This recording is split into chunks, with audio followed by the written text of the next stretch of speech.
There we go. Hey, everyone. Welcome back to the MHP Show podcast. I'm your host, Derek.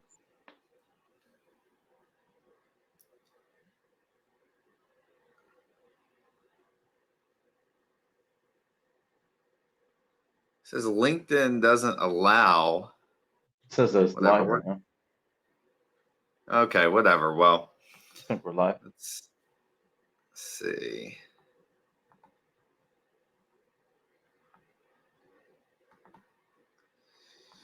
Okay, cool. Well, we're live. We're live, baby. Welcome Let's to the MHP Show podcast, baby. We're going to do this thing live. I'm your host, Derek Vickers, and on the MHP Show, we talk about anything and everything, mobile home parks, trailer parks, whatever you want to call them. And look, I got a special guest with me today. We've only tried to do this show 65 times. I think it was like 80. 80. I forgot.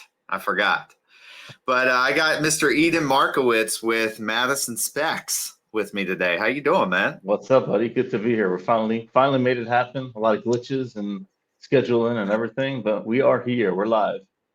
Yeah, we're here, man. I'm excited to have you because I know you're going to bring a lot of value to our listeners. And look, if anybody pops on here and they have questions about what we're talking about, shoot them in. We'd love to answer. You're still going to be able to, you're going to be able to get the recording of this. It's going to be up too. But anyway, so we're here to talk about cost segregation studies. So I'd like you to take us from like let's start from like a novice's point of view. Like, what is it? How does it work? And then we can get into, and I've got some more questions regarding that. Sounds good. All right, so let's start from the beginning, the way beginning. So anybody who owns any investment real estate, right, that excludes your personal home, get that question a lot of times, can I cost seg my house? You cannot.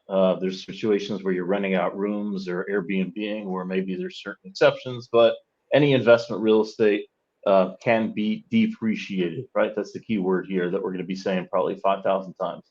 Depreciation, right? So we know as we buy real estate, we're hoping that it appreciates, goes up in value every year. And if we ever need to sell it, it's going to be worth more than what we bought it for, right?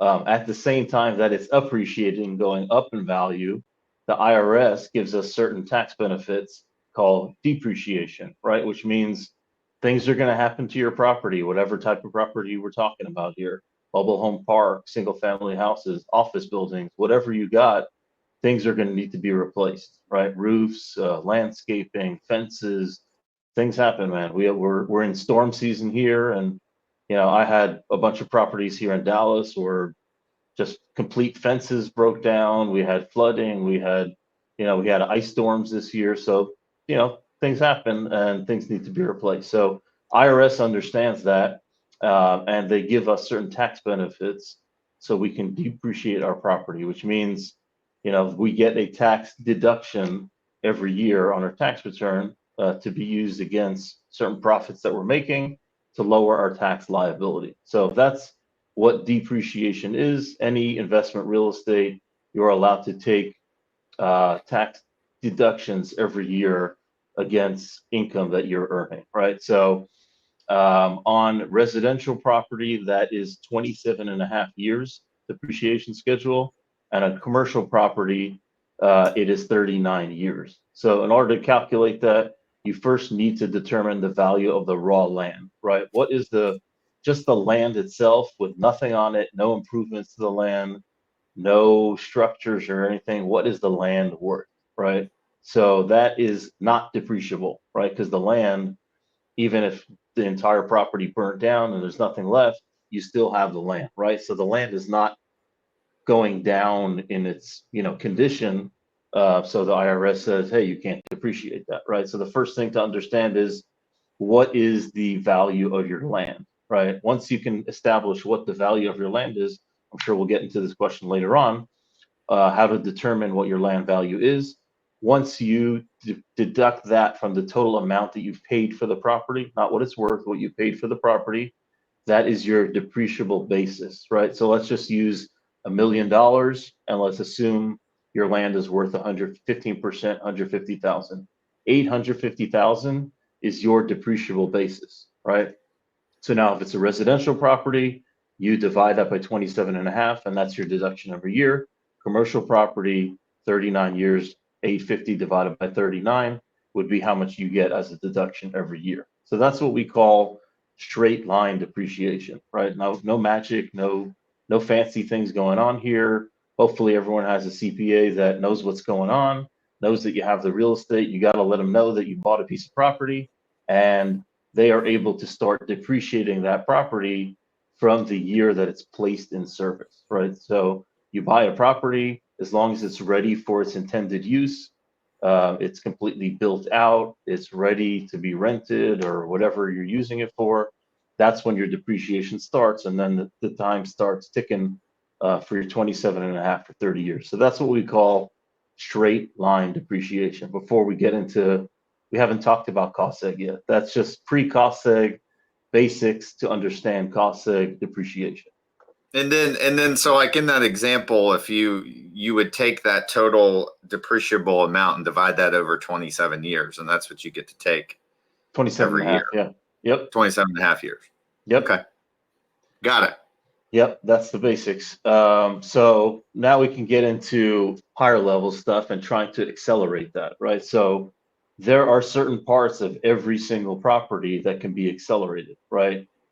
We can talk mobile home parks. We'll give a couple other examples, but for a mobile home park, anything, just imagine what the land was, not when you bought it, but when it was developed, right? So there's landscaping, there's fences, there's roads, there's pads, there can be clubhouses and interior items, furniture. There can be flooring in a clubhouse or an office or restrooms, window shades, a lot of other items. So those items that are non-structural, right? A structure is bricks, a foundation, a roof, HVAC, all other items that are non-structural on the interior, and all those land improvements. So just imagine anything that was added to the land whenever it was developed. Could have been this year, could have been 150 years ago. Those are land improvements, and those can be accelerated, right? So you shouldn't be waiting 27 and a half years to depreciate your interior items like flooring, window shades, appliances, shelving. A lot of items on your interior really should be depreciating on a 5 year. So it's a big difference. Depreciating all of that could be hundreds of thousands of dollars over 5 years, as opposed to waiting 27 and a half or 39. Then on your, you have your anything that's called land improvement. So that would include, like I said before, roads, landscaping, fences, pools. If you have like a swing set, outdoor barbecue equipment, anything that's not just raw land that's on the exterior, some types of deckings and boat docks, and there's a lot of things that can be qualified as 15-year property. So those items can be depreciated over 5 and 15 years as opposed to waiting 27 and a half. So that's the goal of cost segregation, is really to take a deep dive into every inch of the property, right? To break everything down. The example I always give that's easy to remember is, imagine your mobile home park is built out of Lego pieces, or your hotel or whatever property you have. Take a hammer, smash it into a million pieces, and then collect them and put them in their proper bucket. So you have your structural bucket, your 5-year personal property, and then your 15-year land improvement. So that's what a cost segregation essentially is doing, is breaking down every single inch, every wire, every light fixture, every inch of the property, and putting it into its proper category. So that's cost segregation before we get into bonus, which would be the next step. So that's essentially what we're trying to do, is accelerate the deductions that you can get. Yeah. By the way, the one deal that you estimated for us, I don't know if we included, I don't know if I told you that there's boat slips there. There you go. Well, that's your fault, man. So we're gonna have to rework those numbers, brother. Yep. We got it. The more detailed. So when we do an upfront proposal, we try to gather as much information about the property. If you have surveys, appraisals, as many photos as you can, it gives us a good idea of what we're looking at, right? So we'll get you an estimate. It'll be pretty conservative usually. When we do the actual tour, obviously we're going to go down to the property and we're going to see that ODOT, right? So it's important for us to know it up front because it gives you kind of a good idea of what you're going to be getting eventually. But Mhm. it's not a deal breaker because we're going to go to the property anyways and inspect every inch of it. So, Yeah. you know, I'm not gonna the buy like before you come, I'm gonna go buy like some flower pots and stuff and just stack them on the that's side. right.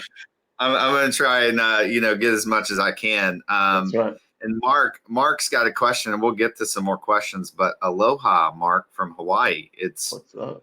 my gosh, it's freaking 5 a.m. there, I guess. That's it. Rise and grind, Um, baby. that's right. That's right. So let's get into now. We talked about straight line depreciation. You talked about the other portion of that. So let's get into the bonus depreciation Yeah. and how amazing that is. Okay. So bonus depreciation is what I call like the third stage, right? So we have straight line, then cost seg, then bonus, right? So bonus basically says any of those 5 and 15, the things that we can accelerate, instead of depreciating your flooring or your mobile homes, which we didn't talk about yet, over 5 years, right? Or your land improvements over 15 years, you can depreciate a lot of that in the first year, right? So now this is a little technical, but between 2018 and 2022, that was 100%. So if you have a property that you purchased in those years, you can take all of your land improvements and all of your 5-year personal property in the first year, right? And for mobile home parks, that can be a massive amount, right? It can be a huge chunk.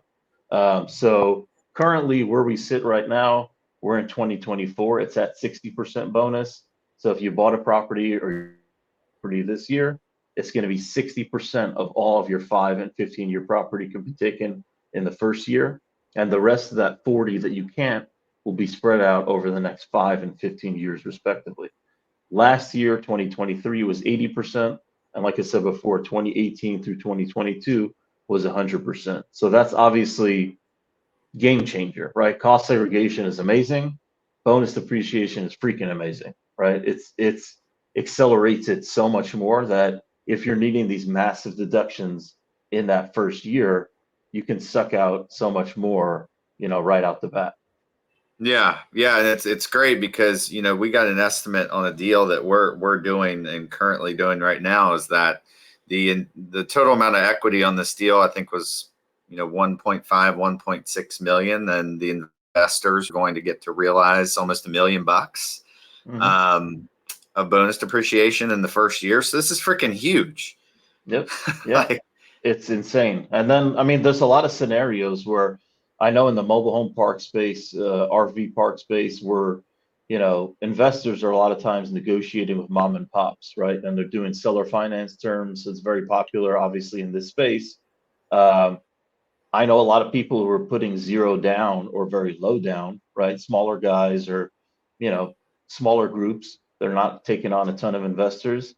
They're negotiating seller finance terms with zero or very low down payment, which means they're in the deal for $0, $0 out of pocket or very minimal, and they're getting $1 million in depreciation, right? Which is insane. You basically invested $0 or minimal, and here you are getting $100,000 tax deduction, right? Which is unbelievable. So if you're earning money on other parks, you're selling other parks, or whatever you're doing to bring income in, you can be offsetting a massive amounts of that with little money down. yeah, yeah, and I think it's great. And unfortunately, we're tapering off. We're going to go to 40% next year, right? Yeah, keep And then praying, maybe. and, Keep praying. It and may change. Yeah. yeah, yeah, we'll see. There was that there was no talk about that in the debate last night, unfortunately, which is an No. important topic. Yep.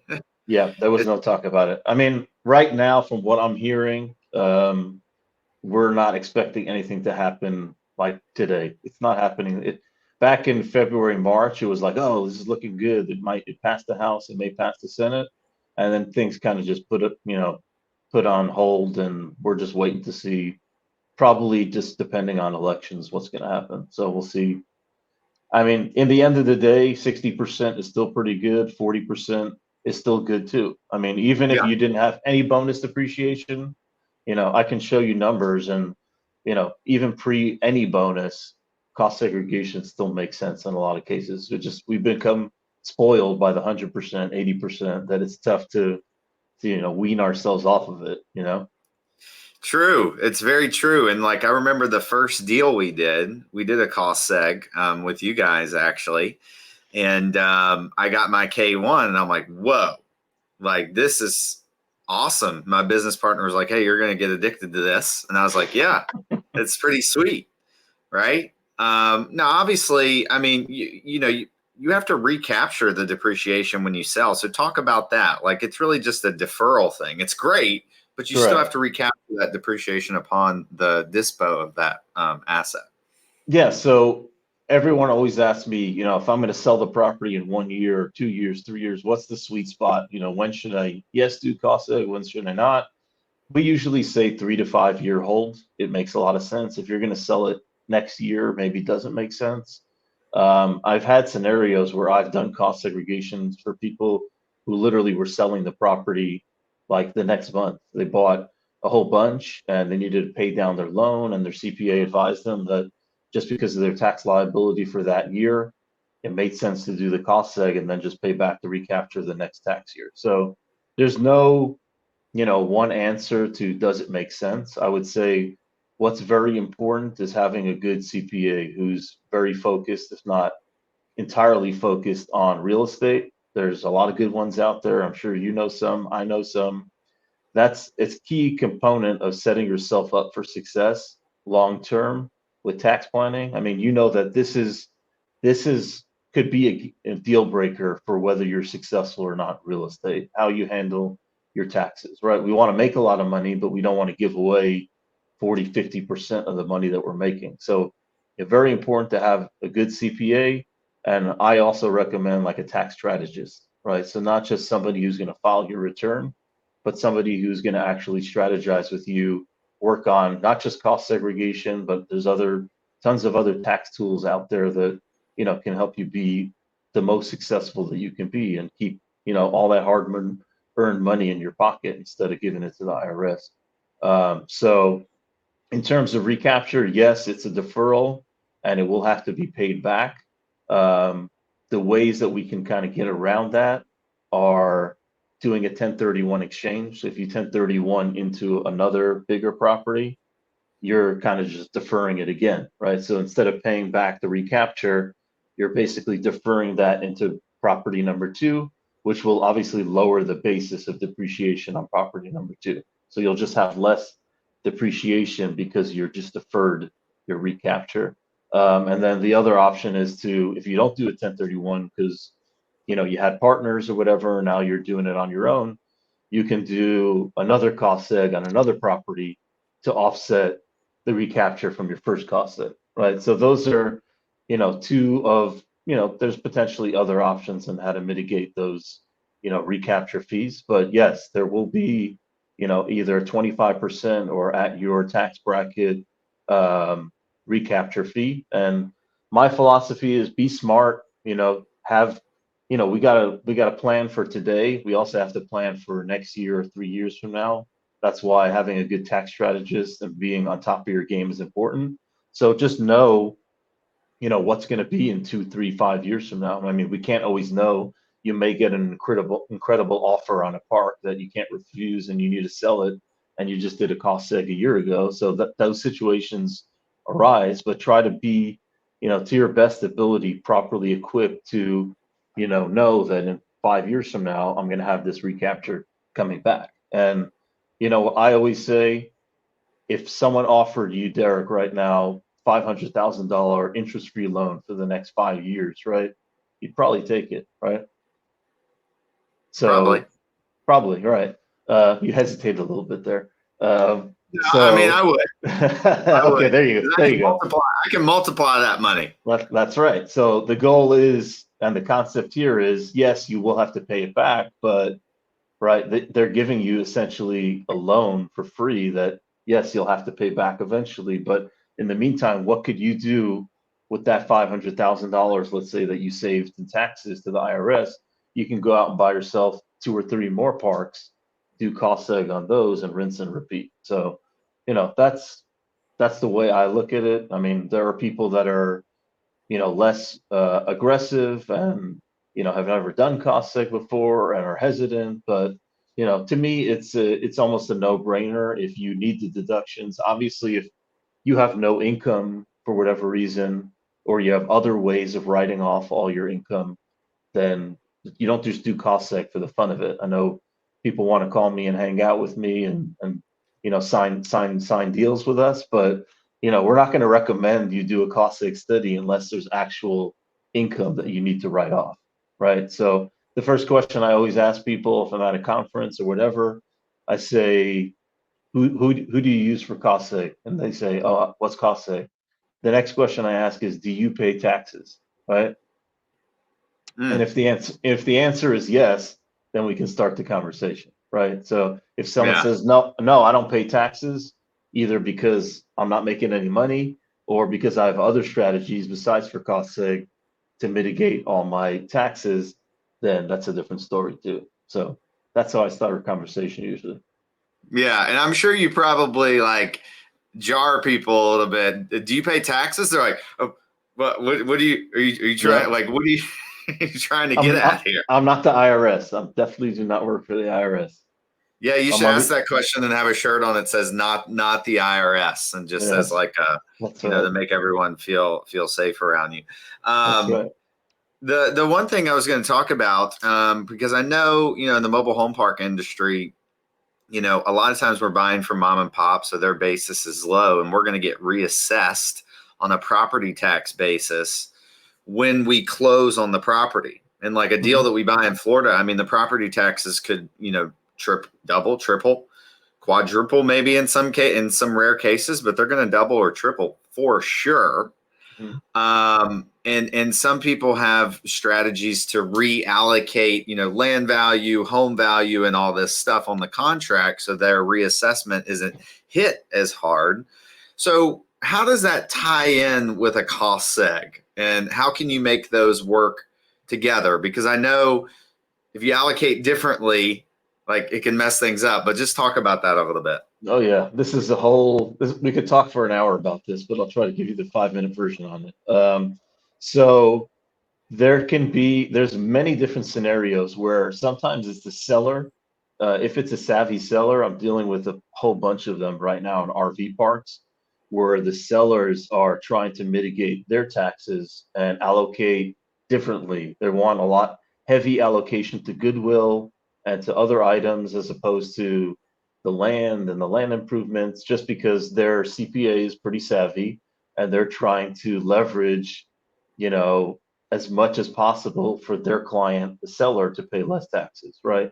There are other times where the buyer is pretty savvy and he's like, hey, we want to get more depreciation, or we want to allocate more to goodwill because then the property is worth less and then we can fight the property taxes. So there's a lot of moving pieces. It's a whole nother, maybe I can set up a show with one of our CPAs who can, this is a 30 to 40-minute discussion, literally. So it's not that simple, but what I recommend is, and I tell people, do not do this at home, right? Cost segregation is not like a 5-minute deal where you just say, oh, land's worth 500,000, land improvements are 250, mobile homes are worth 100,000. The personal property on the clubhouse and the bathrooms and whatever is worth this amount, right? If it ever came to an audit and you really just allocated everything yourself, that is a big no-no, and that can get you in a lot of trouble, and that's not what we want to get anybody in, right? So the best preferred method is to do a cost segregation study and not let your allocations contradict that, right? So how do we avoid that? If the seller's demanding it or the buyer is for some reason wanting to allocate on the closing statement, right? My best scenario is no allocation on the closing statement, because then it gets us as a cost seg company free range to get as much depreciation for you as possible, right? If you're going to allocate things on the closing statement, there's a lot of moving pieces, and we can't like completely disregard what you allocated on your closing statement. So we're like subject to some of the allocations that were there, which could be for the good and for the bad. But like I said before, from the sound of it, most people that are buying mobile home parks are not cost seg experts. If you happen to be a cost seg expert and a mobile home park buyer, you're in good shape, right? But to do your own allocations without doing a full-blown engineer study, doing a site tour of the park, it's not recommended. So what is the best practice? Best practice is to reach out to a cost seg firm during due diligence, right? Like you did very responsibly after I put you in your place a couple weeks ago, right? You When we did, tried, man. You well, did. yeah, when we tried to do this podcast round one, and we had some technical issues, right? So, um, reaching out beforehand during due diligence period to have the cost seg company at least get you rough numbers of what they're projecting, right? That's not the final. Like you said, we may have missed a couple things because we didn't have the full information, so there could be more. Normally we're not going to be lower than we projected, right? So I just had last week that we projected like 70, we ended up closer to 85, 87, right? So there are Hmm. times where certain things were left out. We didn't have surveys, we missed out on fencing or some pools or whatever that weren't included.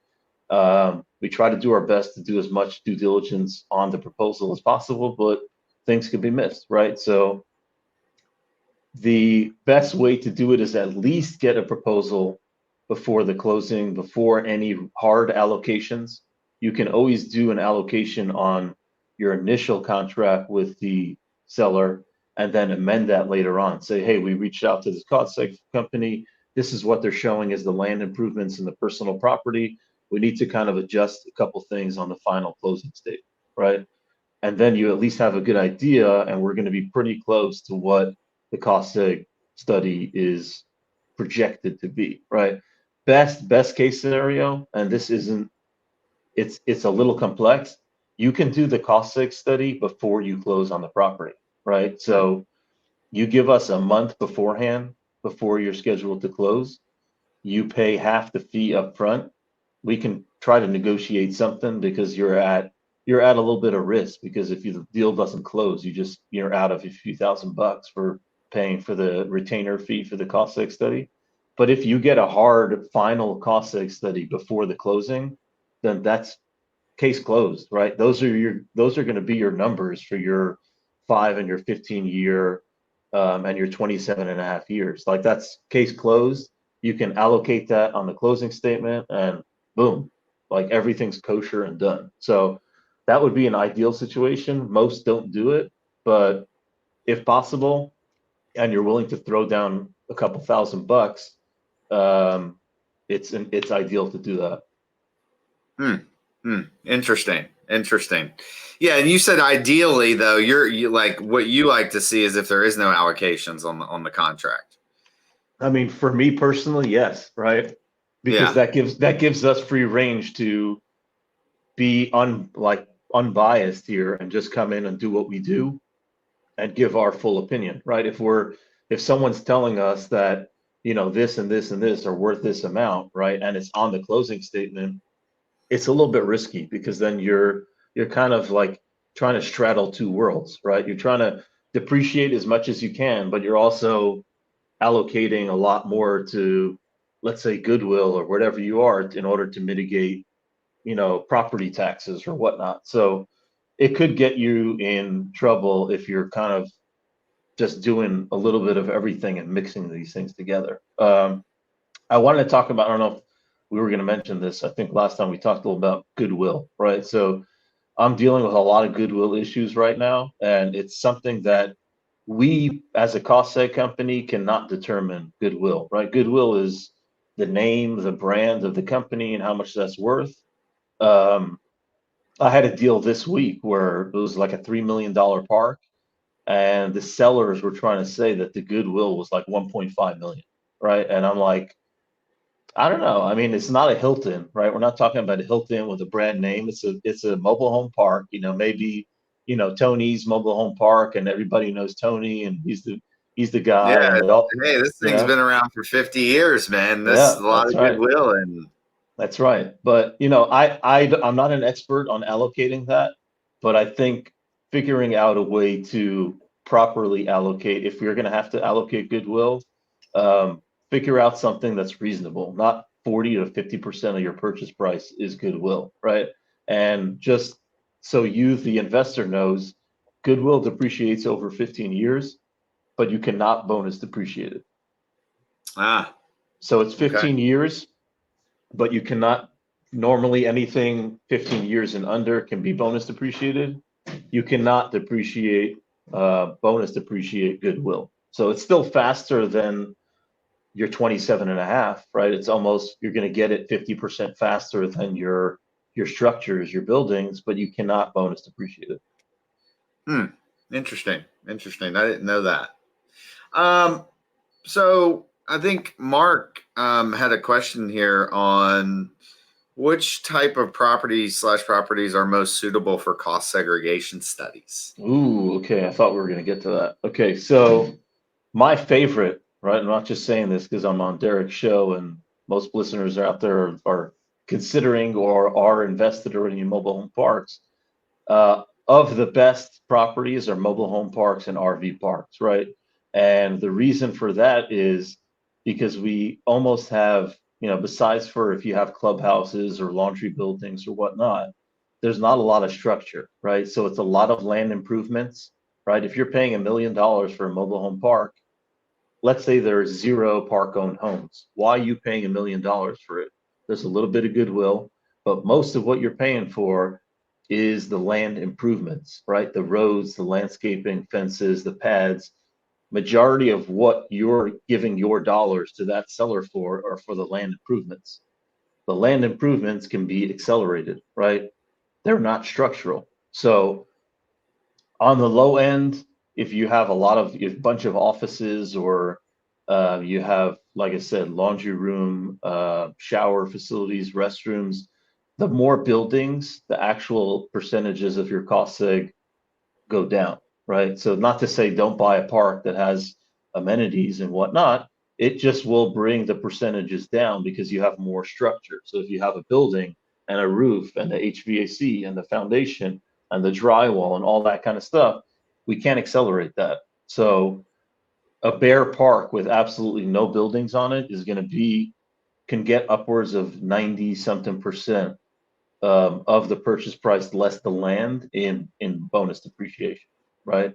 So I've seen numbers many times this year. I've done probably 50, 75 mobile home parks in the last 12 months, and several of them have been in the 90% range. Wow. So less structure, more depreciation on an accelerated basis. So mobile home and RV parks, they're way up there. Car washes, and gas stations are amazing for depreciation. Those have certain tax reasons why you can almost depreciate the entire property on accelerated Wow. accelerated scale. That's a whole nother topic. And then, there's single family homes, hotels, motels, senior living. But I have a chart that I can share with you, that kind of we kind of made like a best to worst, like what's the best asset class for bonus depreciation cost seg and kind of the worst. So just as an example, a bare warehouse, right? If you just have a shell up and you're renting out a warehouse, right? There's not much. If there's no roads or no landscaping or whatnot, there might be a couple parking spaces.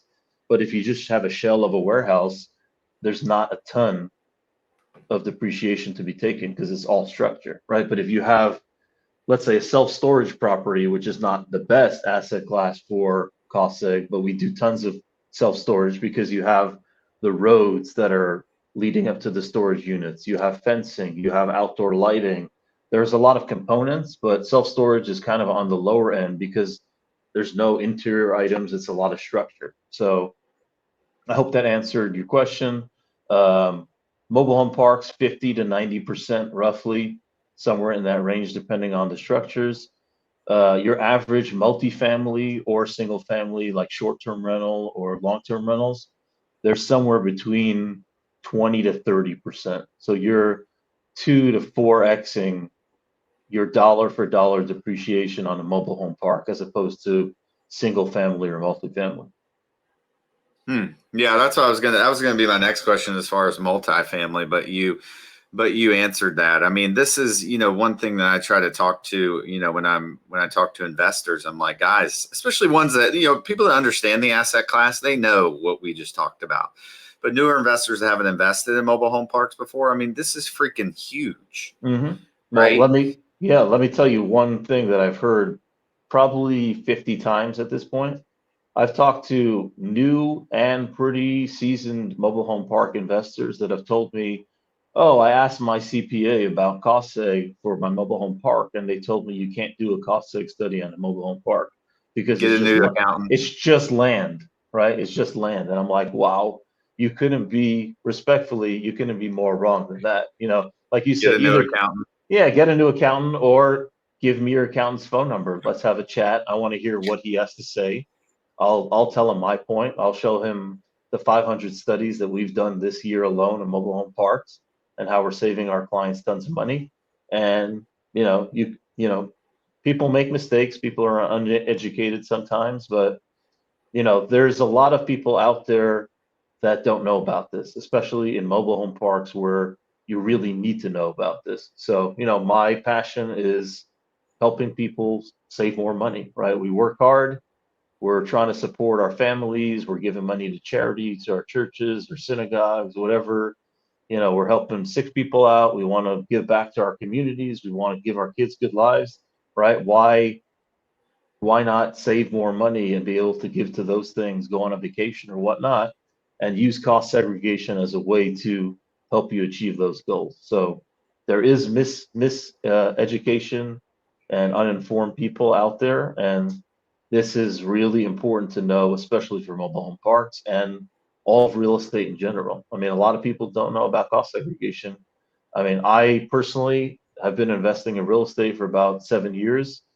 I didn't know about this the first few years I was investing. I was doing single families mostly, and it's not as popular there, but there were properties that I could have cost seg in my first few years of investing. And I never even heard the word cost segregation. And then some people hear the word and they're like, what the hell is that? Just kind of skip on, right?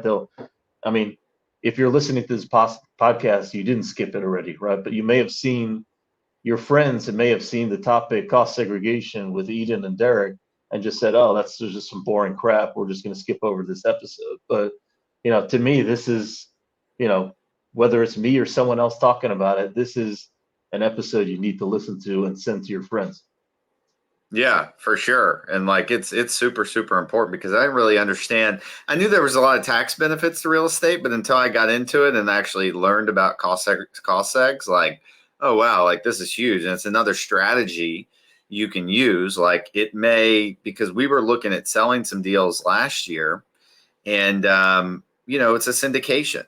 So like we can't 1030, I can't 1031 out of it. And so we were, the idea was to buy more property, right? And just cost seg everything to at least, mitigate a good chunk of that gain. And, I think there's misconceptions about people that don't understand the real estate world that may like, oh, this is just a way for, rich people not to pay taxes. Well, put yourself in a position where you have a $5 million gain on a property, and then you're going to have to crank a check for $2 million to the IRS since they were there with you, sweating and giving you gray hair and dealing with code enforcement every day. They definitely deserve their cut, right? Sarcasm, of course. But this is a way for just like Eden said, for you to protect your gains, do more for your family, do more for your churches. And I love that. And I think people should do more of that. I had another question on, is there a particular size of deal that you would recommend as like, hey, this under 500K, I wouldn't do it. Over 500K, I would. Is there any number or kind of point there? So it depends on the asset class, right? So obviously, if you're looking at a mobile home park for 500,000 versus a single family, right? We've been talking about how the percentage is 3 or 4x, right? So it depends. It also depends what year you bought it, right? If it's 100% bonus, it can make a lot more sense. If it's 60 or 40 and it's a $400,000 purchase, it may make less sense, right? My answer to this question is always reach out to me or anyone else and get a free proposal, right? We all love those letters, FREE, right? If something's free, we're interested, right? So you don't really have much to lose by sending me a text, giving me reaching out on LinkedIn, sending me an email saying, hey, I bought this property or I'm going to buy this property, right? What would my first year bonus depreciation look like? It could be $0, and I'll tell you, hey, this makes absolutely no sense to do. I wouldn't do it. It could be 40,000. It can be 50,000. It can be 500,000. I mean, we just buddy did a $138 million retail development with $28 million in first year bonus depreciation, right? $28 million. That's a hell of a lot of first year bonus depreciation. I hope one day that we can get to the level where we need 28,000 bonus depreciation in the first year in write-offs, right? But And that I still say, wouldn't take it all. That still yeah, wouldn't take it all. yeah. So, it depends on the asset class. It depends on the year that it was purchased. And then it's a numbers game, right? We analyze what the numbers look like, and if it makes sense, I'm pretty upfront and honest, and I'll tell you, hey, this is what your bonus depreciation is. This is at your tax bracket. This is probably what you're going to net on tax savings. Is it worth it or not? I don't think so, or I do think it's totally worth it. So there's no answer to that. It depends on the asset class, but if you're talking about an $80,000 condo, probably doesn't make sense to do a cost seg on it, right? If there's no land improvements, a condo is just the interior items. You have no 15-year property. So I've had people send me, $50,000, $80,000 condos, and I usually advise that it doesn't make sense, right? You'll maybe get 5 or 10 or 15 grand in bonus depreciation, which is not going to net you that much tax savings. So I hope that answers the question. Yeah, for Kind sure, of, for kind of. sure.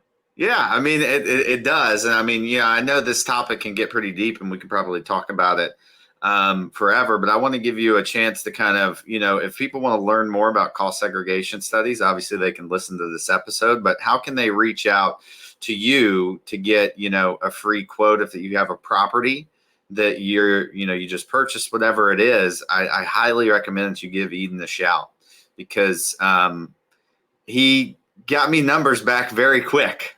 Yep. And Yeah. it's great. Yeah. Our turnaround time on the proposals is pretty quick. If we need them done fast, it's usually within 24 hours. So, we're on top of our game. We got a great team behind us. We're over 100 employees at Madison SPECS.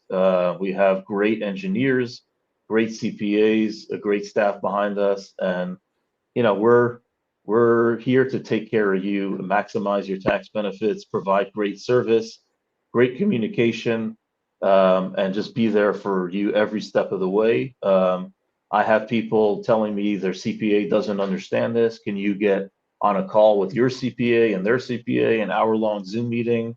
We're happy to, give any assistance, guidance, training. I mean, we go out here in DFW and other cities and we do seminars on cost seg to CPA firms. So we're all about, trying to make sure, we're always learning as well, but we're happy to, try to educate and help people understand, the deeper deeps of cost segregation. So, don't hesitate to reach out to me. You can find me on LinkedIn, Eden Markowitz. I think I'm the only one out there, luckily.